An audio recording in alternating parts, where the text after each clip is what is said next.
Hello students, मैं कमल प्याल आपका स्वागत करता हूं प्याल क्लासेस में। आज हम सीजीएल के मेंस के एग्ज़ाम में पूछे गए 10 मैथ्स के क्वेश्चनों पर बात करेंगे। तो चलिए बिना टाइम वेस्ट करे चलते हैं आज हम अपने पहले क्वेश्चन पे, जो कि है आपके सामने। There are 3 types of diameter 2 centimetre 3 centimetre and 4 centimetre respectively. The ratio of the water flowing through them is equal to the ratio of the square of their diameters. The biggest tap can fill an empty tank alone in 81 minutes.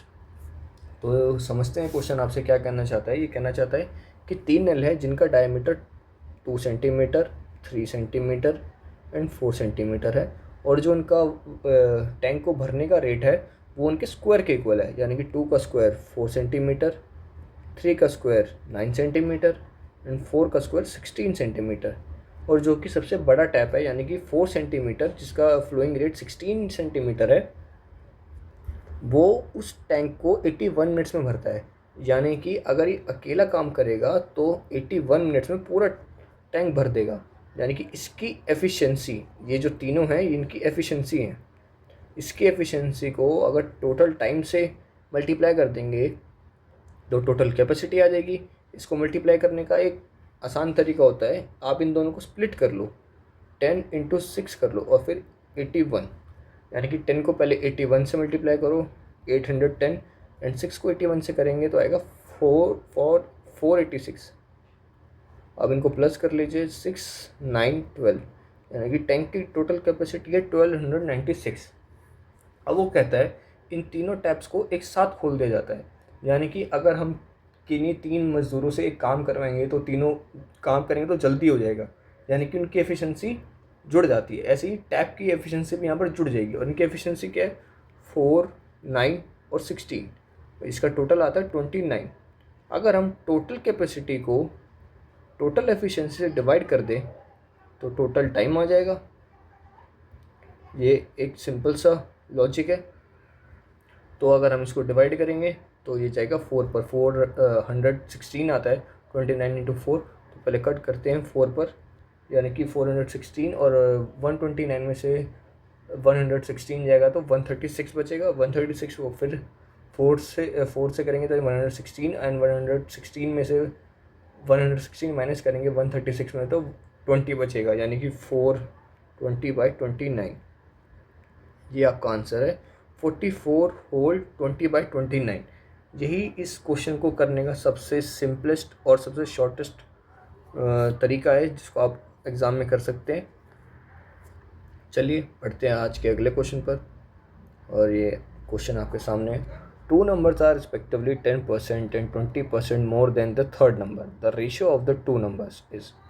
ये कहना चाहता है कि जो 3 number है, आप इन 3 नंबरों को मान लीजिए 1 2 एंड 3, उनका रेशियो बताना है 1 और 2 का, इन दोनों का रेशियो निकालना है। तो कभी भी अगर हम परसेंटेज का क्वेश्चन जब ट्राई करते हैं तो जो वैल्यू लेट करनी होती है सबसे अच्छी वैल्यू होती है 100, क्योंकि 100 का परसेंट बहुत इजीली सबको पता होता है। तो इसलिए अगर मैं यहाँ पर 3 को लेट कर लूँ 100, और जो फर्स्ट नंबर है वो 10% ज़्यादा है, 100 का 10% कितना होता है 10, तो ज़्यादा है, तो यानी कि ये हो जाएगा 110। और जो सेकंड नंबर है वो 100 से 25% ज़्यादा है, यानी 100 का 25% हो गया 25, तो यानी कि हो जाएगा 125। अब उन्होंने इन दोनों का रेशियो पूछा था, तो इनमें कुछ कॉमन है इसमें, जैसे कि 5 कॉमन है, तो इनको 5 से डिवाइड कर दे 22/25। तो ये आपका सिंपलेस्ट फॉर्म ऑफ रेशियो आ गई, और यही आपका आंसर है। चलिए चलते हैं आज के अगले क्वेश्चन पर, जो कि आपके सामने है। A, B and C did certain investment and the ratio of their time period is 3:2:7 respectively. Ratio of the profit of A, B and C is 4:3:14 respectively. What is the ratio of investment of A, B and C? तो question कहता है कि ABC नाम के 3 व्यक्ति है जिन्हों का इन्वेस्टमेंट पीरियड है वो है 3:2:7, और जो अपना प्रॉफिट शेयरिंग रेशियो वो है 4:3:14। तो इस चैप्टर का एक फॉर्मूला होता है, अगर आप किन्हीं 3 कैपिटल को उनके टाइम से मल्टीप्लाई कर देंगे तो उनका प्रॉफिट शेयरिंग रेशियो आ जाएगा। तो उसका फॉर्मूला होता है C1 × T1 ratio C2 into T2 ratio C3 into T3, जो कि बराबर आएगा आपके प्रॉफिट के P1 ratio P2 ratio P3। अब इसके अंदर हमें क्या गिवन है, इसके अंदर हमें सिर्फ गिवन है टाइम और प्रॉफिट का रेशो, और हमें इनके कैपिटल का रेशो निकालना है। तो चलिए सॉल्व करते हैं। इससे हम अपना फॉर्मूला भी ड्राइव कर सकते हैं। देखिए C1 ratio C2 ratio C3 आपका आएगा P1 ratio P2 ratio P3। अब इनको इन्हीं के टाइम पीरियड से डिवाइड कर दीजिए, T1 T2 एंड T3। अगर आप इस इक्वेशन को फॉलो करेंगे तो आपका आंसर आ जाएगा। तो आपका प्रॉफिट शेयरिंग रेशो था 4:3:14, और इनका जो टाइम पीरियड का रेशो था 3:2:7। जब रेशो में ऐसे आ जाए आपकी वैल्यू, तो नीचे दिए हुए डिनोमिनेटर में दी हुई वैल्यूज़ का एलसीएम ले लीजिए। 3 और 2 का रेशो 6, और 6 और 7 का रेशो 42, यानी कि अब इन तीनों रेशोज़ को 42 से मल्टीप्लाई कर दीजिए।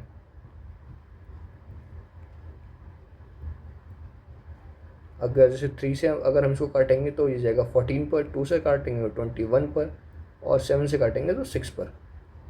4 इंटू 14 होता है 56, 21 इंटू 3 होता है 63, 14 इंटू 6 होता है आपका 84। अब इन तीनों में कुछ कॉमन आ रहा है, चेक कीजिए। हाँ, कॉमन आ रहा है 7, 7 8 ज़ा 56, 7 9 ज़ा 63, 7 12 ज़ा 84।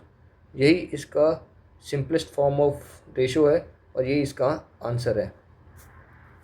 चलिए बढ़ते हैं हम आज के अगले क्वेश्चन पर, जो कि है a bike is sold for 87,500 by allowing a discount of 44% on its mark price. The mark price of the bike is. वो कहना चाहता है किसी व्यक्ति ने अपनी बाइक को 87,500 और बेचा 44% डिस्काउंट देने के बाद, वो भी उसके मार्क प्राइस पर, और उसका मार्क प्राइस हमें बताना है। अब इस क्वेश्चन को करने से पहले हम इन तीनों का रिलेशन सीख लेते हैं, CP, SP और MP का। CP वो होता है जिस पर आप किसी चीज़ को बाय करते हो।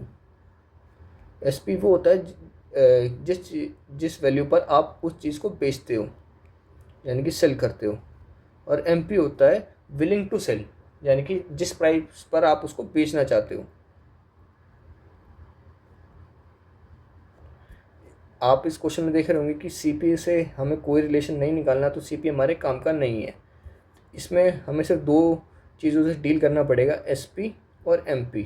इस पर आप MP को ही अपना CP कंसिडर कर सकते हो, यानी कि जो CP है उस पर ही उसने ख़रीदा होगा और वो उस पर ही बेचना चाहता है। तो जैसे कि अभी मैंने आपको प्रीवियस क्वेश्चन में बताया था, रेशो के क्वेश्चन में सबसे बेस्ट होता है आप किसी चीज़ को 100 मान लीजिए। अगर मैं CP या MP दोनों में से कुछ भी बात कर लो, उसको 100 मान लेता हूँ और उस पर बोलता हूँ कि 44% में डिस्काउंट देता हूँ, यानी कि 100 का 44% होता है 44। अगर मैं 100 पर 44 का डिस्काउंट दूंगा तो कितने में बेचूंगा? 56 में। अब ये पिक्चर आपके सामने बन रही होगी कि 100 की चीज़ लाए, 44 का डिस्काउंट ले लिया और 56 पर उसे बेच दिया। तो अगर मैंने 56 पर चीज़ को बेचा है पर मैंने 56 पर नहीं बेचा, उसे 87,500 पर बेचा है, यानी 56 की वैल्यू यहाँ पर 87,500 है। तो 1 की वैल्यू कितनी हो जाएगी? 87,500 बाय 56। अब 1 की आ गई तो अब हमें 100 की वैल्यू निकालनी है, तो दोनों तरफ 100 से मल्टीप्लाई कर देंगे। तो यानी कि MP की वैल्यू जो आएगी 87,500 बाई 56 इंटू 100। तो चलिए इसको सॉल्व करते हैं। ये 4 पर काटेंगे तो 25 और 1 एंड 14, और इसको 7 से भी डिवाइड हो जाएगा। ये 7 1 ज़ा 7 बचा 1, वो कैरी फॉरवर्ड हुआ, और 7 2 ज़ा 14 और 5, और ये 2 पर फर्दर काटेंगे तो 6250 इंटू 25। और इसको जब हम मल्टीप्लाई करेंगे, जैसे हमने अपने फर्स्ट क्वेश्चन में करा था, इसको सिंपलेस्ट हम कैसे मल्टीप्लाई कर सकते हैं? 1250 इंटू 25। इसको स्प्लिट कर लीजिए 20 एंड 5 में। पहले 20 से मल्टीप्लाई कीजिए, 20 से भी नहीं, पहले 10, 2 एंड 5। 10 से कीजिए 62500। अब 2 से कीजिए तो ये आपका आ जाएगा 12,500, और 5 से करेंगे तो आपका आ जाएगा 31,250। अब इन तीनों को प्लस कर दो, 0,521 ऊपर गया, ये आपका आ गया 6, और ये आपका आ गया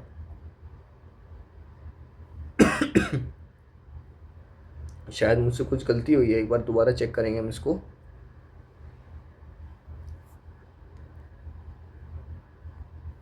इसको दोबारा मल्टीप्लाई करते हैं हम। पहले 2 से करेंगे तो 12,500, 20 और 5 से करके देखते हैं, एक और लगा दीजिए, ये आपका आएगा 30, 10, 31,250, 31,250। तो ये आपका आएगा 0,52651। ये लो, आपका आंसर आ गया, यानी कि 1,56,250 उसका MP था, और यही आपका आंसर है। चलिए बढ़ते हैं आज के अगले क्वेश्चन पर, जो कि है AB and C are 3 points on such that AB equals to 9 centimeter, BC equals to 11 centimeter and AC equals to 20 centimeter. The number of circles passing through points A, B and C is। ये कहना चाहता है कि 3 point है A, B और C। A और B की जो दूरी है वो है 9 सेंटीमीटर, B और C की जो दूरी है वो है 11 सेंटीमीटर, और A और C की जो दूरी है वो है 20 सेंटीमीटर। जैसे कि आप देख पा रहे हैं, इस जो फिगर है, इस फिगर से ही हमें आंसर अपना मिल जाएगा कि AB प्लस BC ये इक्वल आ रहा है AC के, यानी कि ये कोलिनियर है, यानी कि ये एक ही लाइन पर लाई करते हैं, A, B एंड C। और क्वेश्चन ने बोला है ऐसे कितने सर्कल हैं जो इन तीनों पॉइंट से पास होते हैं। जैसे कि अगर ये तीनों कोलिनियर है तो एक सर्कल AB से पास हो सकता है, BC से पास हो सकता है और AC से पास हो सकता है। ऐसे ही सर्कल पास हो सकते हैं, पर कोई भी ऐसा सर्कल नहीं होगा जो तीनों पॉइंट से पास हो, यानी कि इसका आंसर आएगा 0, जो कि आपको ऑप्शन में दे रखा होगा। आपको 0 लगा के आगे बढ़ जाना है। तो चलिए बढ़ते हैं हम अपने अगले क्वेश्चन पर, जो कि कहता है a glass jar contain 6 white, 8 black and 4 red ball and 3 blue ball. Blue ball नहीं, यहाँ पर हमें मार्बल्स दिया हुआ है, तो हम मार्बल्स कंसिडर कर लेते हैं। If a single marble is chosen at random from the jar, what is the probability that it is black और ब्लू। यानी कि वो बोल रहा है एक जार के अंदर 6 सफ़ेद, 8 काली और 4 लाल और 3 नीली मार्बल हैं, और उन मार्बल्स में, उस जार में हमें रैंडमली एक मार्बल उठाना है, और या तो वो ब्लैक हो या ब्लू हो, इसकी प्रोबेबिलिटी क्या होगी। जैसे कि प्रोबेबिलिटी चैप्टर में आपने पढ़ा होगा, अगर किसी ने नहीं पढ़ा तो मैं बता देता हूँ। प्रोबेबिलिटी का मतलब होता है आपकी फेवरेबल कंडीशन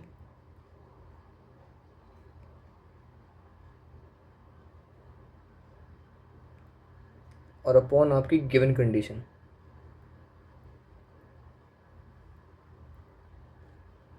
तो फेवरेबल आउटकम भी बोल सकते हो और गिवन डेटा भी बोल सकते हो। तो आपको गिवन डेटा कितना है, 6 + 8 + 4 + 3, यानी कि आपका हो गया 21 बॉल्स। यानी कि आपके पास टोटल 21 बॉल्स हैं, बॉल्स नहीं सॉरी मार्बल, आपके पास टोटल 21 मार्बल्स हैं, और उसमें से आपको एक मार्बल निकालना है। उसकी प्रोबेबिलिटी कितनी होगी, या तो ब्लैक हो या ब्लू हो। यानी कि जो आपका फेवरेबल आउटकम होगा वो 8 + 3 होगा, क्योंकि जैसे कि प्रोबेबिलिटी में होता है, अगर कहीं पर आपको एंड लिखा मिल जाए, जैसे कि यहाँ पर और लिखा हुआ है, अगर मैं बोल देता ब्लैक एंड ब्लू, तो उसके अंदर आप 8 और 3 को मल्टीप्लाई करते, ये एंड का केस है। पर अगर जहाँ पर और लिखा होता है वहाँ पर हम प्लस करते हैं, यानी अब 8 और 3 को प्लस करना पड़ेगा। ये इसका क्या कहते हैं, आप शॉर्टकट बोल सकते हो कि देखते ही कैसे पता लगाना है। अगर किसी को ये बात समझ नहीं आ रही कि 8 को 3 में क्यों प्लस करा है, आप ऐसे देख वो कर भी सकते हो कि एंड आए तो आप मल्टीप्लाई कीजिए, और आए तो आप प्लस कीजिए। तो 8 + 3 ये हो गया 11/21। ये आपकी प्रोबेबिलिटी ब्लैक और ब्लू मार्बल की 11/21, और यही आपका आंसर है। इसमें जैसे 2-3 एडिशनल वो बातें मैं आपको बता देता हूँ। जो प्रोबेबिलिटी होता है उसके अंदर नीचे हमेशा हमेशा आपको जो कंडीशन दे रखी होती है उसका टोटल आता है, यानी कि टोटल आउटकम आते हैं। आप टोटल आउटकम भी बोल सकते हो, यानी कि 6, 8, 4 और 3 ये आपके चारों टोटल आउटकम है, यानी कि इनका सम 6, 8, 4 एंड 3 यानी 21। और एंड और का केस तो मैंने आपको बताया ही है। आपको 2 केस मिलेंगे, अगर कभी कोई और क्वेश्चन मिलता है इसके अलावा तो उसको भी हम डिस्कस करेंगे, पर अभी हमारे पास इन दोनों केसेस पर ही क्वेश्चन ज़्यादा आते हैं और हमें और का केस मिला हुआ है। तो और में याद रखना, हम चीज़ों को प्लस करते हैं और एंड पर मल्टीप्लाई करते हैं, तो इसलिए 8 + 3 आपका आ गया 11/21। तो चलिए बढ़ते हैं हम अपने अगले क्वेश्चन पर, जो कि है find the mode for the given distribution round of 2 decimal places. Question के अंदर क्लास दी गई है, इंटरवल फ्रीक्वेंसी दी गई है, ये बेसिकली हमसे मोड पूछ रहे हैं इस क्वेश्चन का। तो पहले समझ लेते हैं मीन क्या होता है, मीडियन क्या होता है और मोड क्या होता है। मीन मीन होता है, जैसे कि आप सबने पढ़ा होगा औसत, एवरेज। आप किसी भी चीज़ का एवरेज बोल लो, मीन बोल लो, वो सेम ही बात है।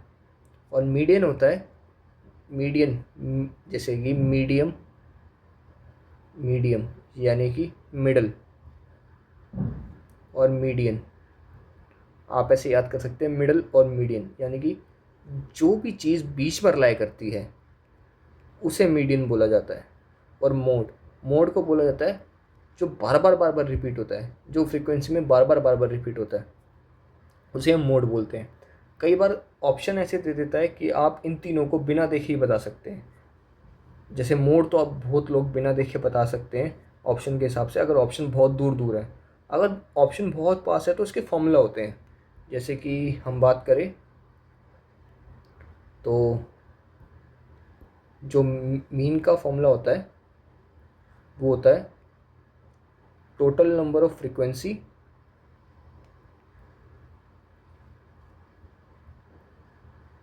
ये टेबल पे भी डिपेंड करता है। जैसे हमारे पास यहाँ इंटरवल वाली टेबल है तो इसका मीडियन निकालेगा तरीका, मीन निकालेगा तरीका अलग होगा। पर अगर हमारे पास सिंपली दिया हुआ होता है, सिर्फ फ्रीक्वेंसी दे दूँ, जैसे कि एग्जांपल लीजिए, मैं बोल दूँ आपको कि आपको फ्रीक्वेंसी दी हुई है, सिर्फ फ्रीक्वेंसी दी हुई है, इसका मीन क्या होगा, यानी कि total number of frequency upon कितनी कितनी फ्रीक्वेंसी है, 1, 2, 3, 4, 5, 6 यानी कि 6, ये आपका मीन होगा। यानी कि 8 + 7 + 6 + 9 + 11 + 10/6 आप इनको प्लस करेंगे तो आपका आएगा 51/6। आप इसको डिवाइड करेंगे तो ये आएगा 8 × 48 बचा 3 पॉइंट लग जाएगा 3, और ये जाएगा आपका 5 पे, यानी कि 8.5 ये आपका मीन आएगा। ऐसे करके हम निकालते हैं। ये आपका मीन का फॉर्मूला हो गया। अब मीडियन की बात करते हैं।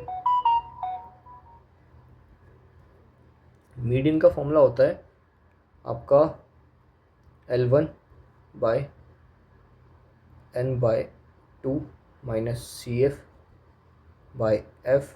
× H। यहाँ पर L1 होता है लोअर लिमिट, n/2 होता है आपका total number of frequency /2। F का मतलब होता है गिवन आपका जो रेंज आएगी गिवन रेंज, उसकी फ्रीक्वेंसी, और h का मूल होता है हाइट। जैसे कि आप देख रहे हो 5 और 10, यानी कि इस इंटरवल की हाइट हो गई 5। तो ये हो गया आपका मीडियन का फॉर्मूला। तो ऐसे ही हम चलते हैं हम अपने क्वेश्चन पर। क्वेश्चन बोलता है आपको मोड निकालना है। अब मोड का फॉर्मूला जो होता है वो होता है आपका L1 plus F1 minus F0 2F1 minus F0 minus F2 into height. और जैसे कि मैंने आपको बताया मोड वो होता है जो बार बार रिपीट हो रहा होता है। अब फ्रीक्वेंसी देखिए 8 7 6 9 11 10, तो इसमें सबसे ज़्यादा बार क्या रिपीट हो रहा है, यानी कि 11। तो यानी कि आपका ये हो जाएगा F1, और इससे पीछे वाली जो फ्रीक्वेंसी है वो जाएगी F0 और आगे वाली F2, और ये आपका बन गया क्लास। ये आपकी मोड क्लास है। इस यानी कि आपका आंसर 25 और 30 इसके बीच में ही आएगा। जैसा कि मैं आपको बता रहा था क्वेश्चन स्टार्ट होने से पहले कि अगर ऑप्शन में आपको 4 ऑप्शन दे रखे हैं, जो या तो 3 ऑप्शन ऐसे दिए हुए हैं जो 25 और 30 की रेंज से बाहर है, आप उनको सीधा एलिमिनेट कीजिए और इनके मिडिल का नंबर लगा दीजिए। इसके बीच में कुछ भी नंबर हो सकता है। पर अगर आपको सारे ही ऑप्शन इन दोनों की रेंज के बीच में आ रहे हैं और बहुत क्लोज है, तो आप इस फॉर्मूला का यूज़ कीजिए। तो अब आपका टाइम लगेगा। नहीं तो अगर ऑप्शन बहुत दूर दूर है तो आप सीधा एलिमिनेट कर सकते हैं ऑप्शंस को। तो जैसा कि L का मतलब होता है लोअर लिमिट, ये आपका L हो गया। और हाइट तो आपको पता ही है 5, तो अब हमें सब पता है। तो चलिए क्वेश्चन सॉल्व करते हैं। L हमारे पास क्या है 25, F1 क्या है 11, F0 क्या है 9, और 2 इंटू फ्रीक्वेंसी 1 यानी कि 22 माइनस F0 क्या है 9 माइनस 10। आपको ये समझ आया ना, 2 इंटू 11। और हाइट क्या है 5, क्योंकि इंटरवल की हाइट ही 5 है। आप चेक कर लीजिए। तो सॉल्व करते हैं इसे। 25 ये आपका 2 और ये 19 माइनस होगा तो बचेगा 3 इंटू 5, यानी कि 25 प्लस 10/3। 10 को 3 से जब डिवाइड करते हैं तो आपका आंसर आता है 3.333, और ये बढ़ता जाएगा। उन्होंने 2 प्लेसेस तक बोला है, तो यानी 28.33, और यही आपका आंसर है। देख लीजिए इन दोनों की रेंज के बीच में ही आंसर आया है 28.33। और ये आपका मोड का क्वेश्चन भी यहाँ पर ख़त्म होता है। चलिए बढ़ते हैं हम अपने अगले क्वेश्चन पर, जो कि क्या कहना चाहता है हमसे देखते हैं। If interest be compounded half yearly then find the compound interest on 8,000 at the rate of 20% per annum for 1 year। वो कहता है कि अगर हम किसी प्रिंसिपल को कंपाउंड इंटरेस्ट पर देते हैं और हाफ ईयरली यानी 6 महीने में उसका ब्याज लेते हैं। आप सबको पता होगा कि जब हम सिंपल इंटरेस्ट पर लेते हैं तो सिर्फ ब्याज मिलता है, पर जब हम कंपाउंड इंटरेस्ट पर देते हैं किसी चीज़ को तो ब्याज का ब्याज मिलता है। तो ऐसे ही वो बोल रहा है कि हर 6 महीने में वो उससे चक्रवर्ती ब्याज लेता है, यानी कंपाउंड इंटरेस्ट लेता है। तो बताइए 8,000 को अगर हम 20% की दर से 1 साल के लेते तो उसका इंटरेस्ट कितना बनेगा। देखो 12 महीने के लिए 20% के लिए दे रहा है, पर उसने क्या बोला है हाफ ईयरली वो चार्ज करेगा, यानी 6 महीने चार्ज करेगा। तो ये 6 कितना होता है इसका आधा, तो यानी परसेंट का भी आधा हो जाएगा, यानी 10%। और जब कंपाउंड इंटरेस्ट में हम शॉर्टकट की बात करते हैं तो सिंपली हम शॉर्टकट कैसे बनाते हैं, जैसे कि आप 10% है तो 10% को जब चेंज करेंगे तो ये 11 में चेंज हो जाएगा। जब भी 10% का केस आता है या किसी भी परसेंट का केस आता है तो 2 साल का जो कंपाउंड इंटरेस्ट बनता है वो बनता है 2:1 का, ये 2 साल का है। और 3 साल का क्या बनता है 3:3:1, ये 2 ईयर्स का है, ये 3 ईयर्स का है। और 4 ईयर्स का क्या बनता है 4:6:4:1, ये आपका 4 ईयर्स का है। ये शॉर्टकट्स होते हैं, आप इनमें वैल्यू डालिए और अपना आंसर निकालिए। पर इसका एक बेनिफिट ये नहीं होता है, बच्चे कंफ्यूज हो जाते हैं इन रेशोज़ के अंदर।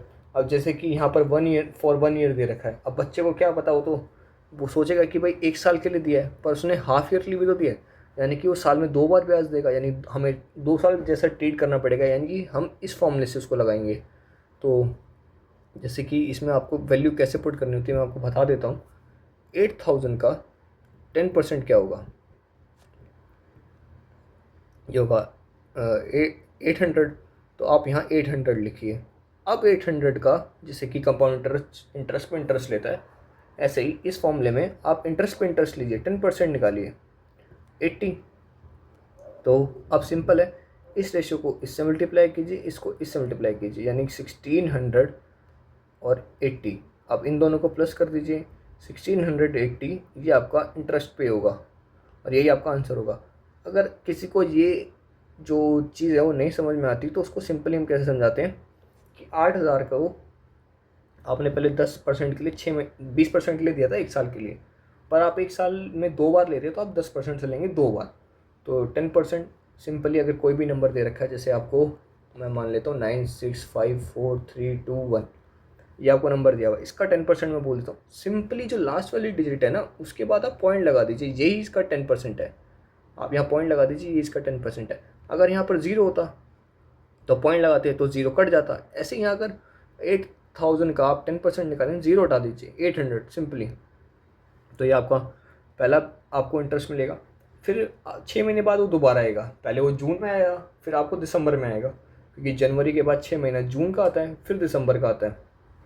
तो ऐसे वो दिसंबर में आपको बोलेगा लाओ भाई इंटरेस्ट दो, तो आप उसको 800 रुपये फिर दे दोगे, और बोलेगा भाई पुराने जो 800 रुपये थे, जो पुराने 800 रुपये थे उसका भी इंटरेस्ट दे, तो आप 800 का फिर 10% निकालिए 80। अब आप इन तीनों इंटरेस्ट को प्लस कर लीजिए, वही आपका 680 आएगा। आप ऐसे और ऐसे दोनों तरीके से कर सकते हैं, जैसा भी आपको कन्वीनियंट लगे आप उसको फॉलो कीजिए। बढ़ते अगले क्वेश्चन पर। A basket contains 350 eggs. If 12% of the eggs are rotten, how many eggs are good enough to be sold? वो कहता है कि एक टोकरी में 350 अंडे, जिसमें कि 12% ख़राब हो गए, तो बताइए ऐसे कितने अंडे उसमें शेष हैं जो आप बेच सकते हैं। तो सिंपली जैसे कि मैंने आपको अभी पुराने 2 क्वेश्चन में बताया, परसेंटेज में आप 100 मान लीजिए 100 अंडे है मेरे पास और मैं उसको बेचना चाहता हूँ, पर उसमें से 12% ख़राब हो गए। 100 का 12% कितना होता है? 12, और वो ख़राब हो गए, तो हमारे पास बचेंगे कितने? 88। हमारे पास 88 एग्स बचेंगे, पर हमारे पास 88 नहीं बचे, वो हम आगे निकालेंगे कि कितने बचे। तो जैसे कि हमें पता है हमारे पास 100 अंडे थे, 12 ख़राब हो गए और 88 बेचने, ये तो आपको पता चल गया। पर हमें दिया क्या था कि 100 नहीं, हमारे पास 350 अंडे थे, तो यानी 100 की वैल्यू 350, एक की वैल्यू 350 बटे 100। अब हमें किसकी वैल्यू चाहिए? 88 की, तो यहाँ पर भी 88 से मल्टीप्लाई कर दीजिए और यहाँ पर भी, यानी 88 की वैल्यू आ जाएगी।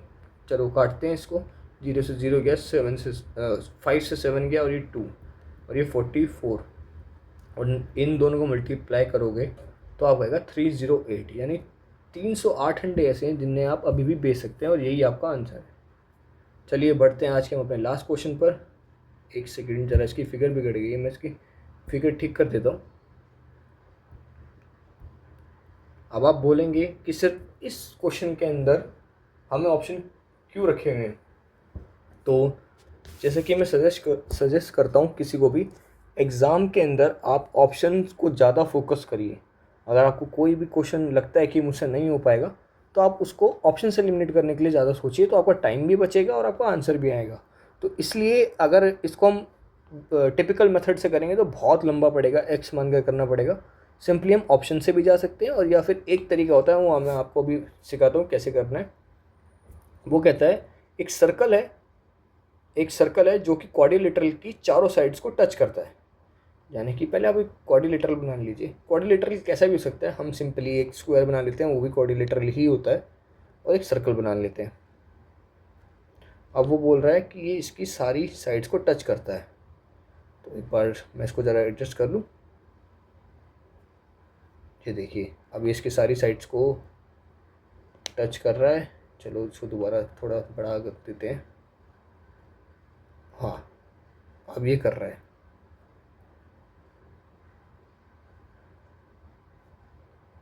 अब ये सारी साइड्स को टच कर रहा है। अब इसको नेमिंग करते हैं A B C and D। वो कहता है ए बी तो 18 है, बी सी 21 है और ए डी 15 है और सी डी की लेंथ हमें बतानी है। तो आपने एक थ्योरम पढ़ी होगी कि किसी भी सर्कल पर जब एक पॉइंट से टेंजेंट जाती है तो उन दोनों टेंजेंट की जो लेंथ होती है वो सेम होती है। ये एक रटने वाली बात है या थ्योरम की बात है, कुछ भी कह लीजिए आप, बस आपको इतना याद रखना है, सर्कल पर अगर सेम पॉइंट से दो टेंजेंट जाती है तो उन दोनों की लेंथ सेम होती है। तो यानी कि आप ये देख रहे होंगे एक ही पॉइंट से दो टेंजेंट जा रही है तो इसकी और इसकी लेंथ सेम होगी, इसकी और इसकी लेंथ सेम होगी, इसकी और इसकी लेंथ सेम होगी, इसकी और इसकी लेंथ सेम होगी। तो सिंपली हम सबसे पहले, हमें कुछ नहीं पता, हम सिंपली मान लेते हैं कि ये जो पॉइंट है ना वो इन दोनों को ना बराबर हिस्सों में बांट देता है, यानी कि 9 यहाँ बांट देता है और 9 यहाँ बांट देता है। अगर ये 9 है तो ये कितना बचेगा, 9। 2 मिनट में ज़रा सा कलर चेंज कर देता हूँ ताकि आपको थोड़ा और क्लियर समझ में आए। अगर ये 9 है तो ये भी 9 होगा और ये 9 है और थ्योरम से फिर ये भी 9 होगा। 21 में से 9 जाएगा तो 12 बचेगा और ये हिस्सा आपका 12 हो जाएगा। अगर ये 12 है तो आपका ये भी 12 हो जाएगा। अगर ये 9 था और ये भी 9 हो जाएगा। अगर 15 में से 9 जाता है 6 बचेगा, ये 6। अगर ये 6 है तो ये भी 6 हो जाएगा। तो देख रहे हो, स्प्लिट करने से ही आपका आंसर आ गया। डी आपसे पूछा था C D S D C जो भी कह लीजिए, तो आपको दिख ही रहा होगा कि ये और ये दोनों आ चुके हैं। तो 12 + 6 18 ये आपका आंसर है। और आप अगर ऑप्शन से करना चाहते हैं तो भी कर सकते थे, अगर यहाँ 18 पुट करते और फिर स्प्लिट करते तो भी हो जाता ये क्वेश्चन। तो चलिए, हमने 10 क्वेश्चन आज हमने पूरे कंप्लीट करे। अगर आप चाहते हैं कि मैं ऐसे ही आगे इस सीरीज़ को कंटिन्यू करूँ और इस सेट को ही कंप्लीट करूँ या कोई और सेट कंप्लीट करूँ 25 क्वेश्चन का या फिर 30 क्वेश्चंस का, तो प्लीज़ आप कमेंट करके बता सकते हैं। और कुछ इम्प्रूवमेंट करनी है हमें अपनी क्लासेस में तो आप वो भी कमेंट कर सकते हैं। जो भी आपको लगता है इस वीडियो के बारे में आप कमेंट कर सकते हैं और सब्सक्राइब कर सकते हैं आगे इस चैनल को ऐसी ही वीडियो देखने के लिए। Thank you for watching, bye.